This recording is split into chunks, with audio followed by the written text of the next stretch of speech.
Middle east की तेल ताकत अब टूटने की कगार पर है। यूएई का ओपेक से बाहर निकलना सिर्फ आर्थिक फैसला है या एक बड़ा जियोपॉलिटिकल गेम? क्या सऊदी अरब की लीडरशिप को सीधी चुनौती मिल गई है? और क्या इस पूरे बदलाव के पीछे भारत की कूटनीति का बड़ा रोल है? क्या एनएसए अजीत डोभाल का diplomatic master stroke global oil order बदल रहा है? नमस्कार, आप देख रहे हैं आरएन टीवी नेशनल। मैं हूं आपके साथ प्रज्ञा पांडे। संयुक्त अरब अमीरात ने लगभग 60 साल पुराने तेल संगठन ओपेक से बाहर निकलने का ऐलान कर दिया है। यह कदम वैश्विक ऊर्जा राजनीति में एक बड़ा झटका माना जा रहा है, क्योंकि यूएई ओपेक का तीसरा सबसे बड़ा उत्पादक देश था। असली वजह क्या है?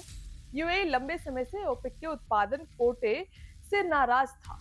देश अपनी पूरी तेल क्षमता का इस्तेमाल नहीं कर पा रहा था। यूएई की क्षमता करीब 4.8 से 5 मिलियन बैरल प्रतिदिन है, लेकिन उत्पादन सीमित था, लगभग 3.2 से लेकर 3.5 मिलियन बैरल तक। मतलब कि यूएई को लगता था कि वह कमाई खो रहा है।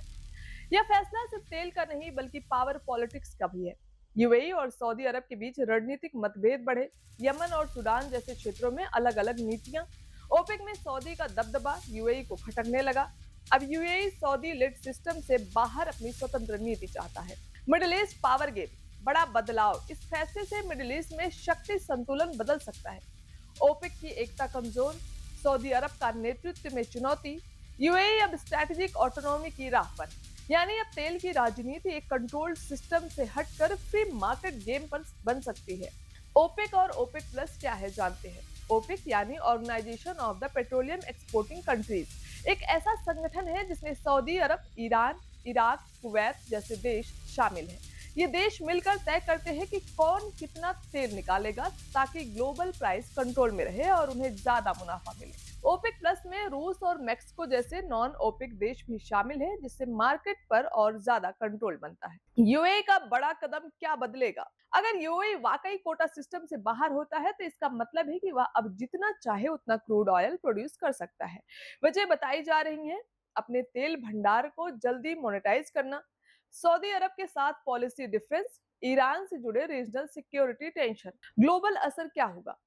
ऑयल सप्लाई बढ़ सकती है, इंटरनेशनल प्राइस पर दबाव हो सकता है, कीमतें स्थिर या नीचे जाने की संभावना है। अमेरिका और इजराइल एंगल, यूएई पहले से ही अमेरिका और इजराइल के करीब है। अब्राहम एकॉर्ड के बाद रिश्ते और मजबूत हुए। अब यूएई पश्चिमी ऊर्जा नीति के ज्यादा करीब जा सकता है। इससे मिडिल ईस्ट की पुरानी ब्लॉक राजनीति टूटती दिख रही है।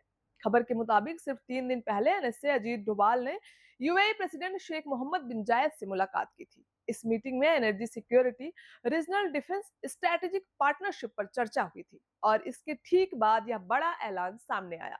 इसी टाइमिंग को लेकर इसे डिप्लोमेटिक मास्टर स्ट्रोक बताया जा रहा है। भारत को क्या फायदा?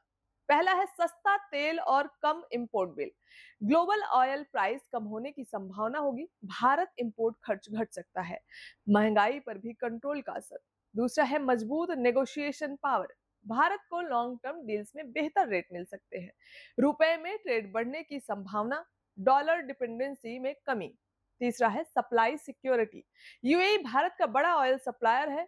कम दूरी और फास्ट डिलीवरी, यानी कि सुरक्षित सप्लाई चेन। यूएई का Fujairah port game changer, strait of Hormuz से बाहर स्थित है। हबशान फजायरा पाइपलाइन से तेल सीधे पहुंचता है। टैंकरों को हाई रिस्क एरिया में जाने की जरूरत नहीं, यानी कि भारत को ज्यादा सुरक्षित सप्लाई मिल सकती है। भारत यूएई स्ट्रेटेजिक रिश्ता, 2022 में सीईपीए एग्रीमेंट लागू हुआ। ट्रेड लगभग $100 बिलियन के आसपास। 2032 तक $200 बिलियन का टारगेट। डिफेंस टेक और इंफ्रास्ट्रक्चर में तेजी से सहयोग। जियोपॉलिटिकल फायदा, ओपेक की पकड़ कमजोर होने की संभावना, मार्केट ज्यादा कॉम्पिटिटिव बनेगा, भारत को ज्यादा बार्गेनिंग पावर मिलेगी। मल्टी अलाइनमेंट फॉरेन पॉलिसी को मजबूती। नतीजा क्या निकलता है? अगर ये पूरे डील और मूव सही दिशा में जाते हैं तो भारत एनर्जी शॉक से कम प्रभावित होगा, सप्लाई चेन ज्यादा मजबूत होगी, लॉन्ग टर्म में एनर्जी इंडिपेंडेंस की ओर बढ़ेगा। तो सवाल सिर्फ यूएई या ओपेक का नहीं है, सवाल पूरी दुनिया के ऊर्जा संतुलन का है। क्या सच में मिडिल ईस्ट की तेल ताकत अब बिखरने लगी है, या फिर यह एक नए ग्लोबल पावर गेम की शुरुआत है, जहां हर देश अपनी अपनी रणनीति से बाजी पलट रहा है? और अगर भारत की कूटनीति, एनएसए अजीत डोभाल की रणनीतिक चालें और यूएई का यह बड़ा फैसला एक ही दिशा में इशारा कर रहे हैं, तो क्या आने वाले समय में दुनिया का ऑयल ऑर्डर पूरी तरह बदल जाएगा? फिलहाल तस्वीर साफ नहीं, लेकिन संकेत बहुत बड़े हैं।